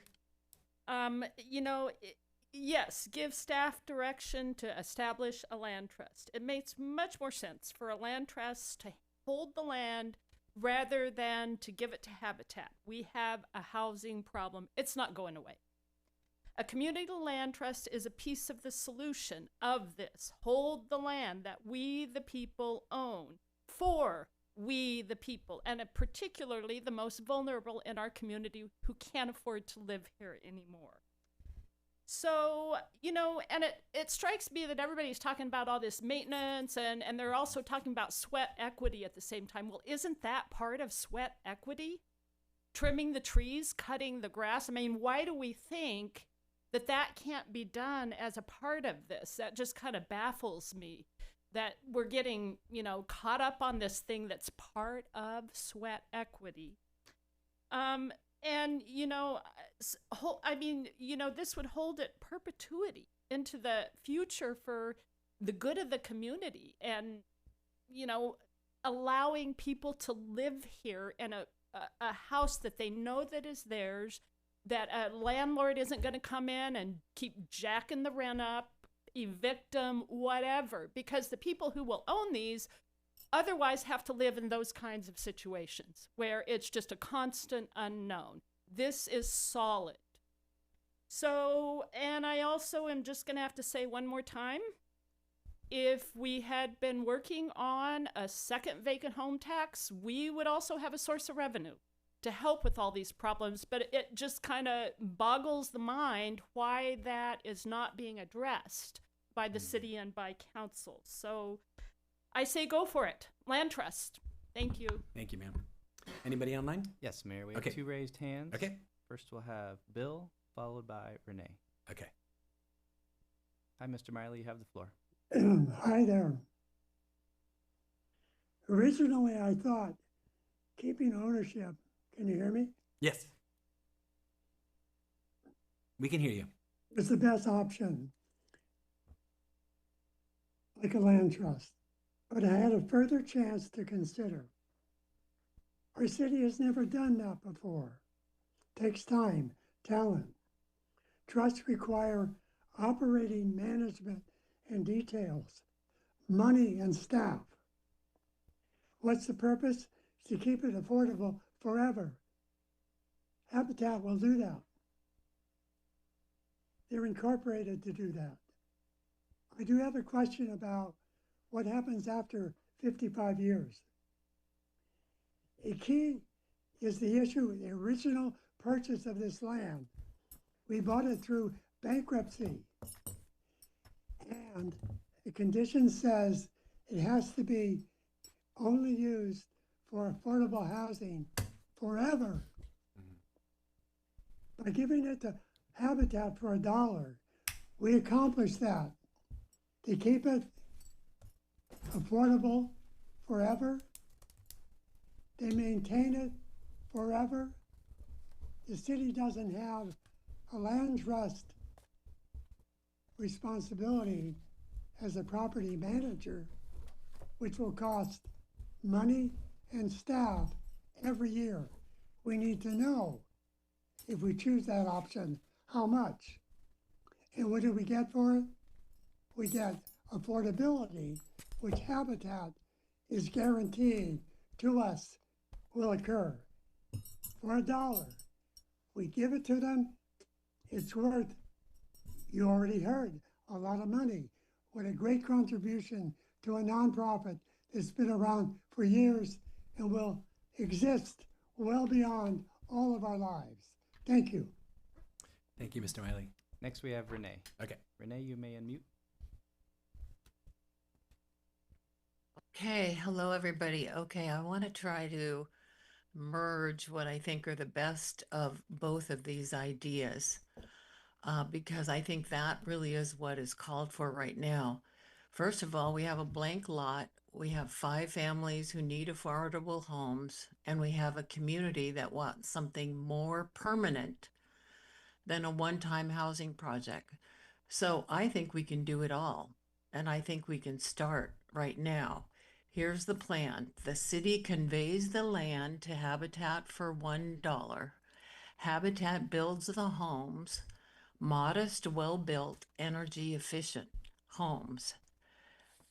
And each family gets a 99-year ground lease from Habitat, but they own their own home.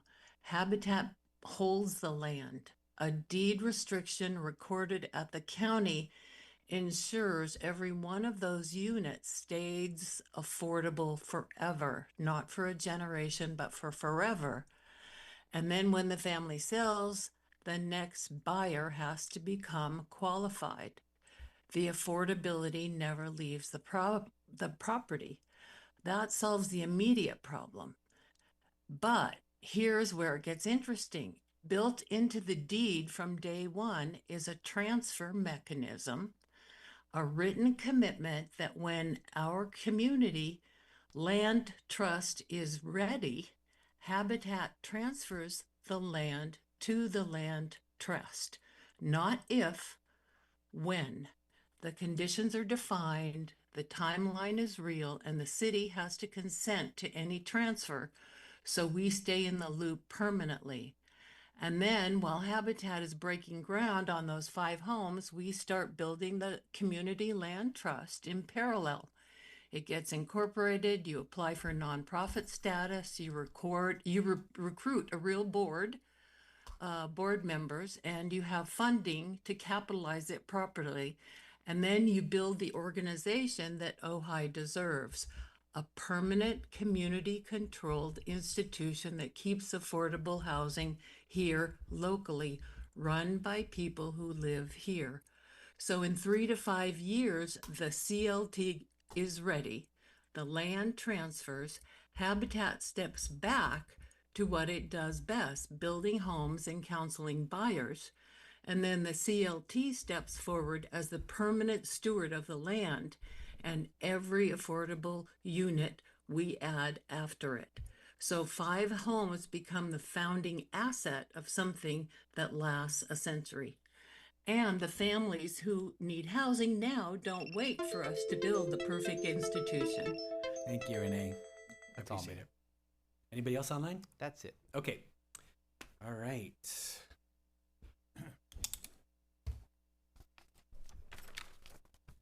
Anybody like to start? Yeah. Oh, So Oh, Carol, did you make a public comment? Sure. Go ahead. In the city of Ojai. Thank you. And I had the pleasure of being on the council for 12 years. Mm-hmm. These houses are 450 square feet. We're not going to have families in there. We're going to have, hopefully, people in Ojai who have been renting for years, who are single, who will now have a roof over their head that is secure. These are not going to be family homes. This is not going to contribute to our lack of children in this town. And these people who buy these homes, who qualify, will probably not live 55 years.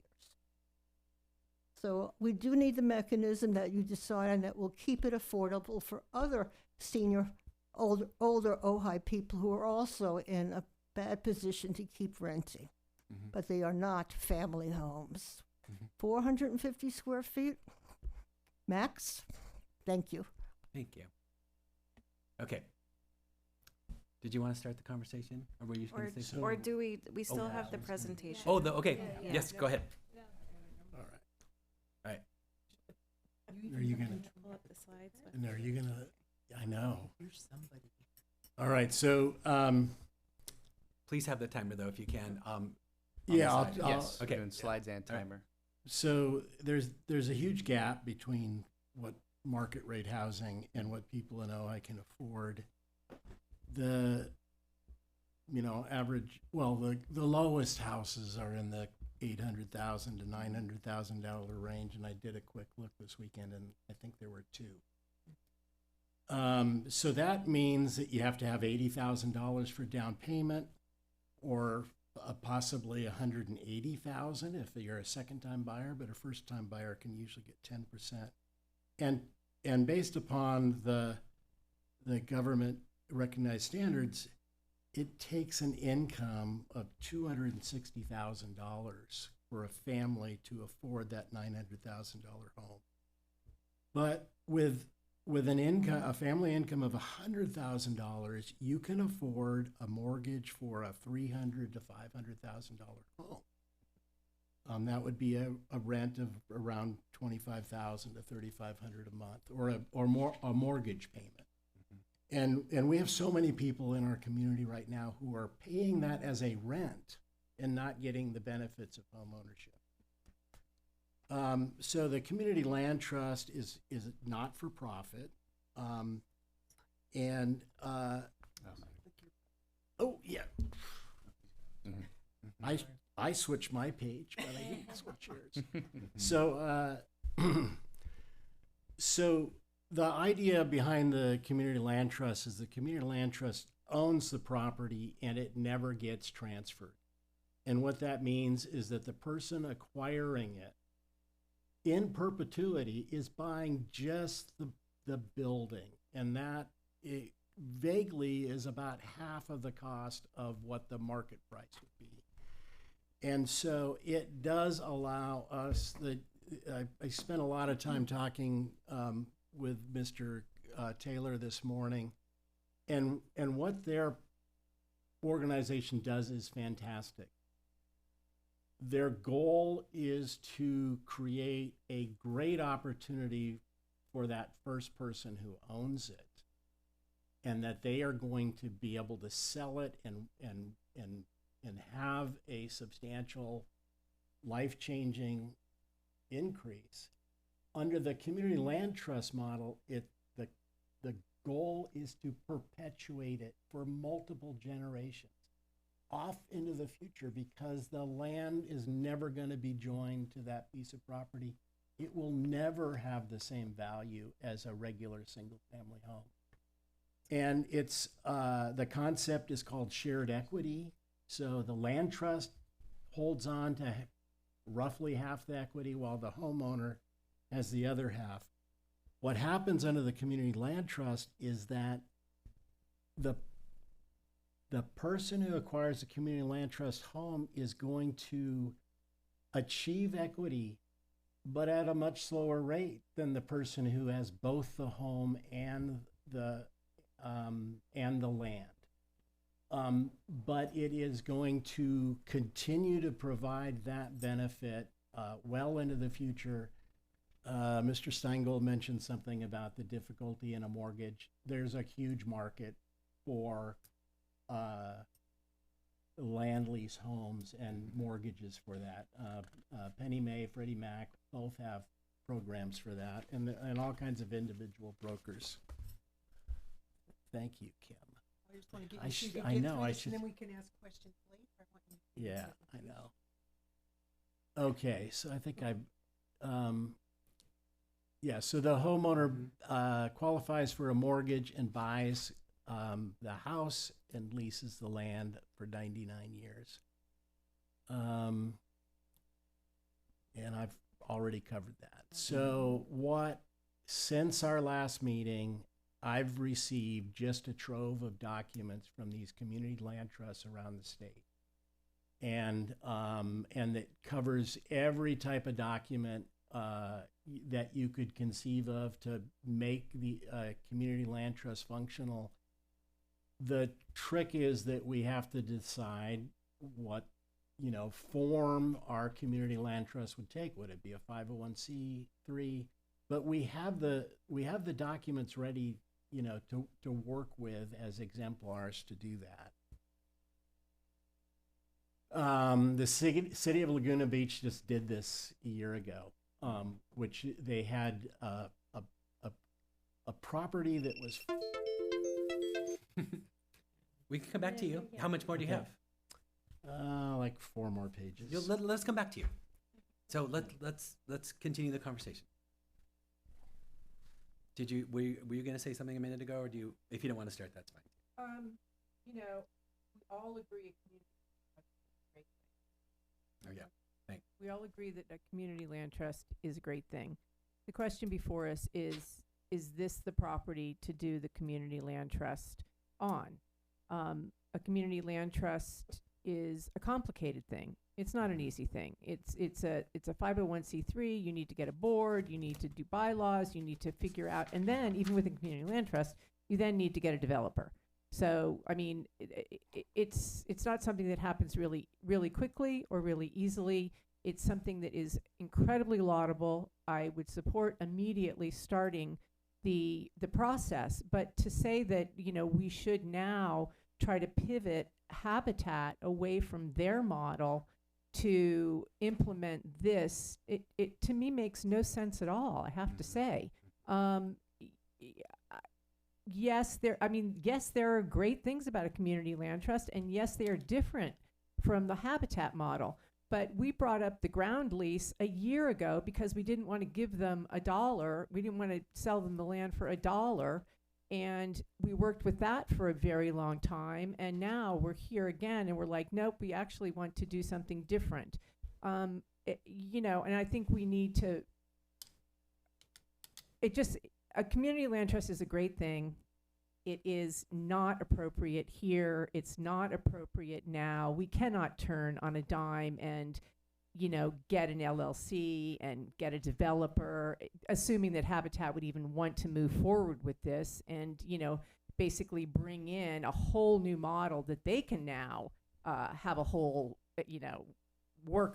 try to work with their whole new model. I think once again, it does behoove us to talk to them about a future project. This project is ready to go. This project needs to move forward. The amount of time and energy that it would cost us to do a land trust for this small plot of land, it's a huge lift. It's not a simple thing. We don't have a developer. Let's move forward on a simultaneous pathway and get the community land trust and look at the other land that we have. Let's ask, we don't even know if Habitat would be willing to take this on, which means that we wouldn't have a developer even for the land. So no one disagrees that a land trust is a great thing. No one thinks that it doesn't serve the community and shouldn't be here in Ojai. It should. But the question is this the project? Is this how we should be pivoting right now? And, you know, we're still waiting for a soil sample a year later. I mean, I'm sorry. Let's be real here.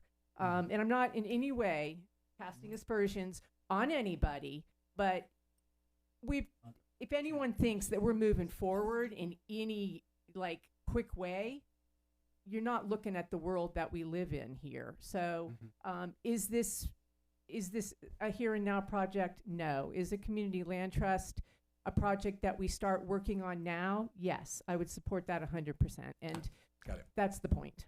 Yes, please. Okay. So I definitely see the value in looking at a land trust for this project, because it would anchor, having this would anchor the land trust that we've all said that we want to have.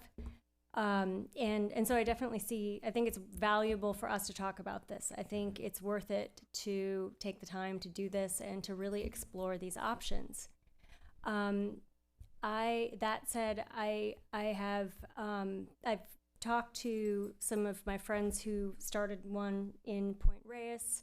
I went to the Southern California Association of Governments conference last week and talked to several other mayors and city council members. And some of the feedback that I heard was that the project, because it's tiny homes, isn't that a lot of community land trusts have funding built in to the home ownership, that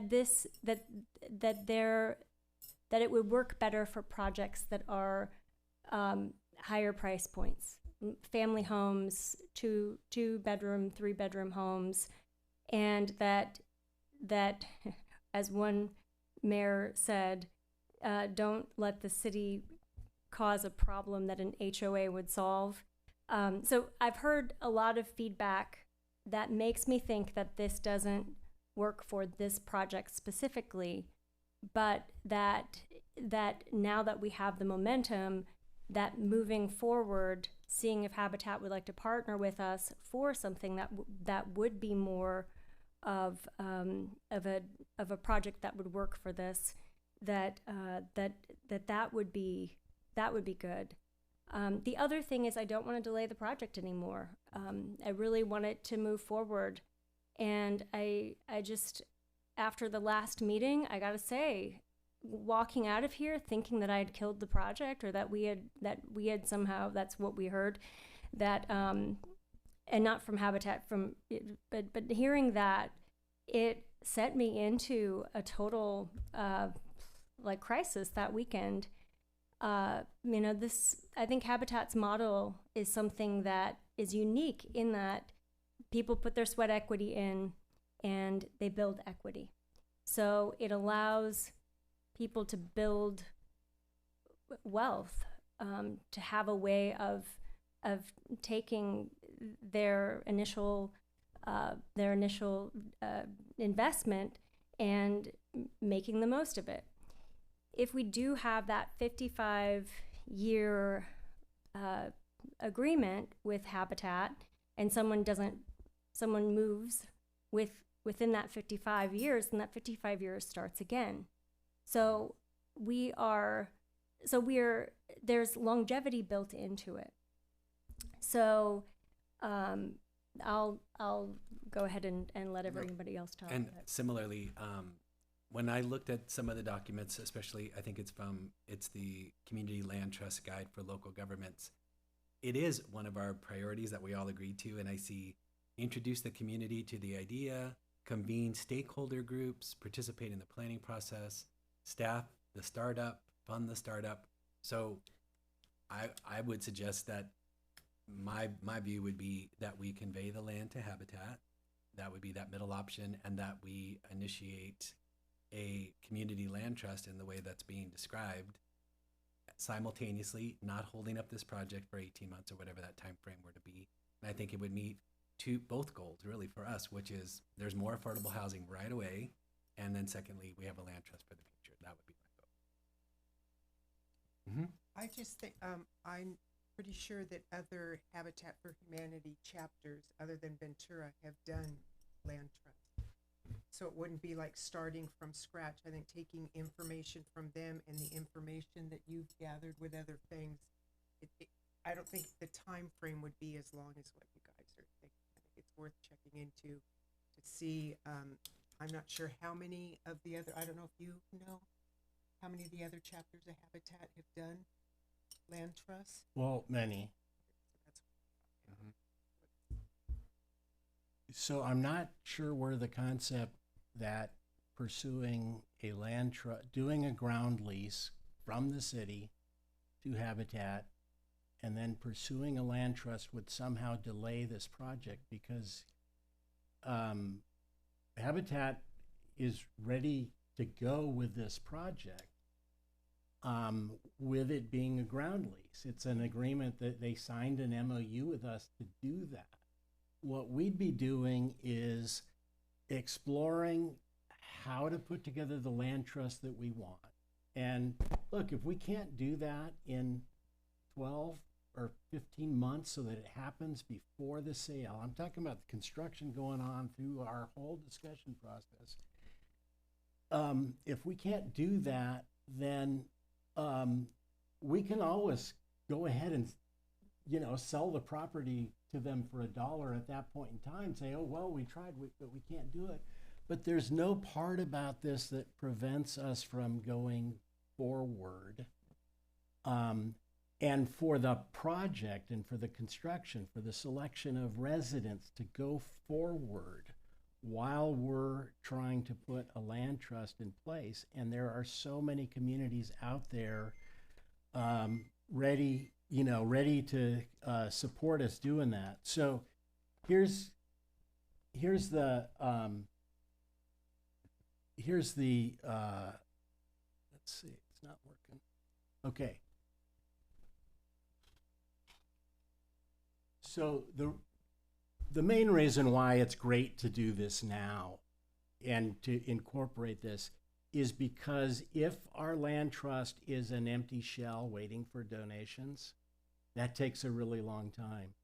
If our land trust starts with 5 units and a demonstration to people in the community that we're doing something really meaningful to extend affordability in perpetuity, in perpetuity, which is apparently, according to Mr. Miley, it's in the deed that we have to do this in perpetuity. And Habitat for Humanity doesn't do that. And don't get me wrong, I think Habitat for Humanity is great. And actually, I'd love to see them work with us on future projects. But so, ideally, Habitat would build the homes. It would take about 18 months, as I understand it, to have the homes ready for sale. The CLT can be established in the meantime, and we'd have lots of help to create the CLT and decide how to do it. This is this slide is really kind of important because it shows the difference between what happens with a sale to Habitat versus keeping it. So the first big difference is that under shared equity, the land trust would hold 50% of the equity, or roughly that, whereas all of the equity goes to the first purchaser of the property under the Habitat model. And then for subsequent sales, after their rollover happens, we no longer have any control or ability to say anything. And actually, unfortunately, the city's not very great at knowing exactly what's going on with those types of things when we have an agreement. But it stays affordable in perpetuity because of the type of home we've developed. The resale would include the original purchase price plus capped based upon the appreciation and improvements. we can choose local home buyers forever. The land trust can choose local home buyers forever. Once the Habitat for Humanity contract expires, there's no longer any guarantee that those are going to be sold to Ojai residents. The land trust allows us to keep this continually going to Ojai residents and continually to be at a very affordable rate. So we have more control. This is a local control issue. Let's see. We can come back to you. Okay. I guess to me, a couple of things.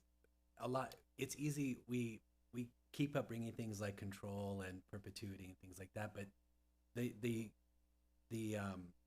land trust would have the control, so the city would not have the control. Yeah. Thank you. Sorry. So I guess to me, it still comes down to the same sort of questions, which is, I've started 2 nonprofits myself. It takes a while to get your IRS designation, even after you get your board and all that kind of stuff. So I understand how difficult it is. Not to say it's not impossible, but when I look at the staff report, if we just look at the land lease option, and I see around page 129 of the larger packet, the ground lease has 8 items here that would need to be addressed. And so to say we don't have to stop anything, the land lease can start, these are all things that are going to have to be worked out. And at the planning commission meeting, when Habitat was there, these had some thorny issues around them. So it seems to me it's easy to say, if we have to staff it and fund a CLT and those kinds of things, or we get it to fund itself eventually, these are all questions that have to be asked. They're great questions to ask. I see it as, this is the difficult path forward on this project, in my opinion, is the ground lease. So that's the hampering. Now, I definitely want to start the CLT, and I think we should put money towards it, and that would be wonderful. But I would not have this project start with the land lease. So separating those 2 issues out clear. That's my view. Go ahead. Okay. I don't know that there's more to say. Maybe not. I think we underestimate the complexity of a community land trust. We need a board. The city will not control that board. The people, I don't think anyone in the town, I mean, we've all heard about community land trust, but none of us really knew what it was until we did a deep dive. We talked about a process, about bringing the community into it, about letting them truly understand what it's about. There may be 5 people out in Ojai who understand a community land trust, and conceptually it's immediately graspable, but there are details to it that it would be really nice to talk to the community about. And as far as like bringing the community in, the one way to bring the community in is to actually have conversations about it. So perhaps Councilmember Whitman, this would be your first town hall, and you could actually make the case and bring people along with us. And we haven't asked Darcy, Mr. Taylor, you know, what he thinks about this. He would then just be a developer, and you know, a developer who now has to work with a completely new timeline. And I think, yes, we speak with him about next projects. The city has land. The city has land. If we can indeed get Habitat to develop with us, then it's much better process to work together towards that from the start, rather than sort of twisting the arm and saying, I mean, and I don't even know if Habitat would be willing to do this. There's no way to figure out how long this would actually take. There's no way to figure out what obstacles will come in front of you, what the community will say.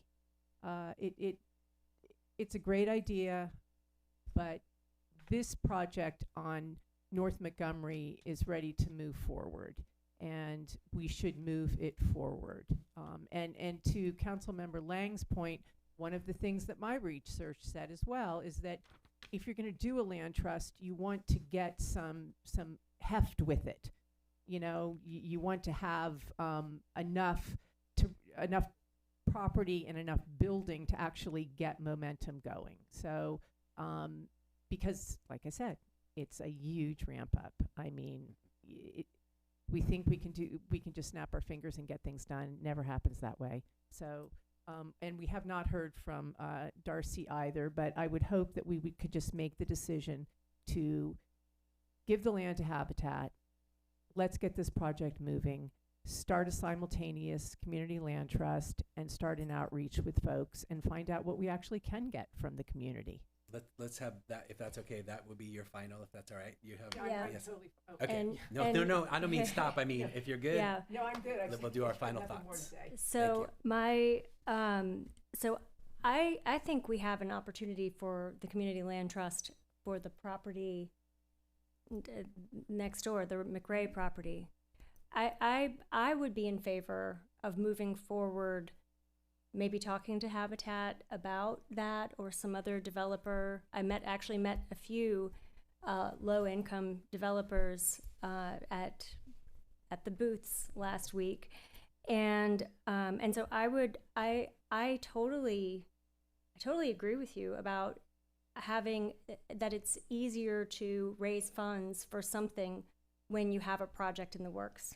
And for that reason, I wanted to move forward with this one, but I'm really concerned about delaying it. I'm really concerned about not being able to find homeowners, any issues coming up with the land trust. Then the city's responsible. Future councils are responsible for the land, and then we're in the position of being landlords or HOAs. I'm in favor for this project of moving forward with the property conveyance and looking at a land trust for the property next door. Final thoughts. Well, I think that first of all, we all need to recognize that we're essentially making a donation of this $800,000 property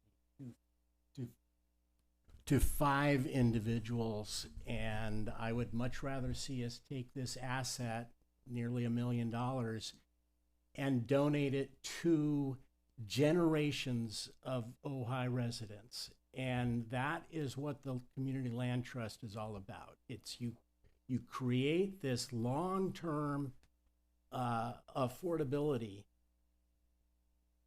It's great to do this benefit for those 5 families, but I can't, responsibly do that when I know that apparently it's in the deed, but we got to fact check on Bill. But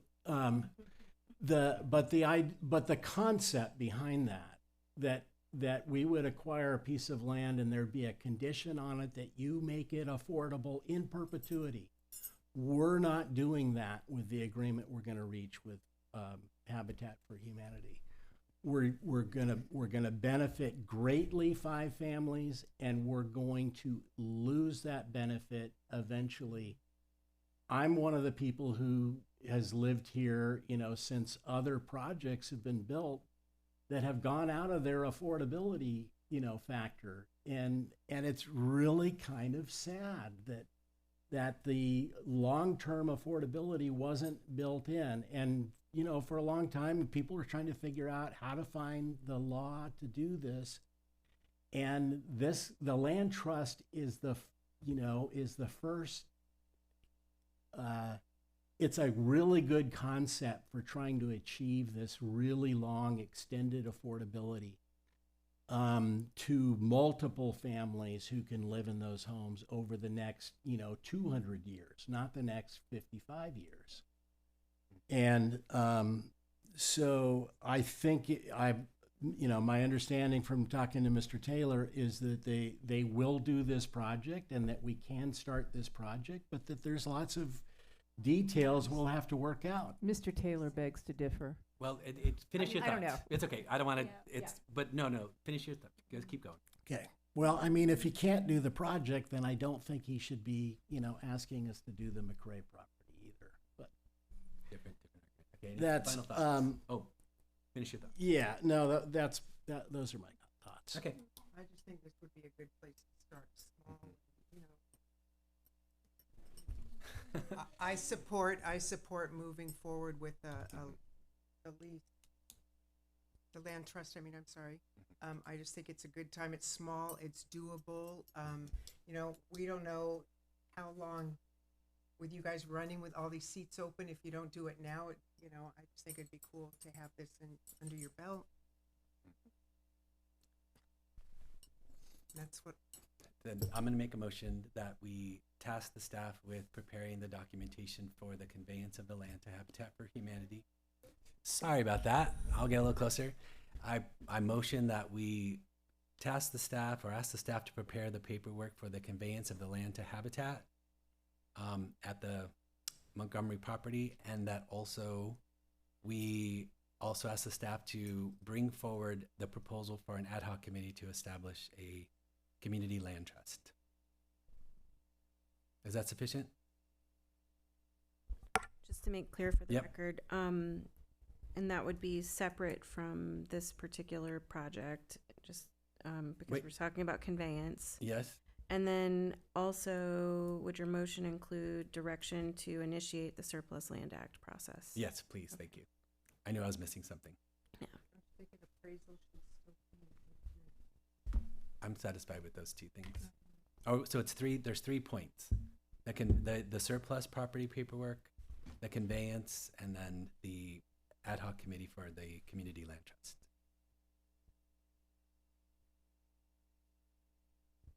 I'll need a second for a vote, though. I'll second. Okay. Yes, please. Motion understood. Roll call. Mayor Pro Tem Meng. Councilmember Rule. Yes. Councilmember Lang. Yes. Mayor Gilman. Yes. Councilmember Whitman. No.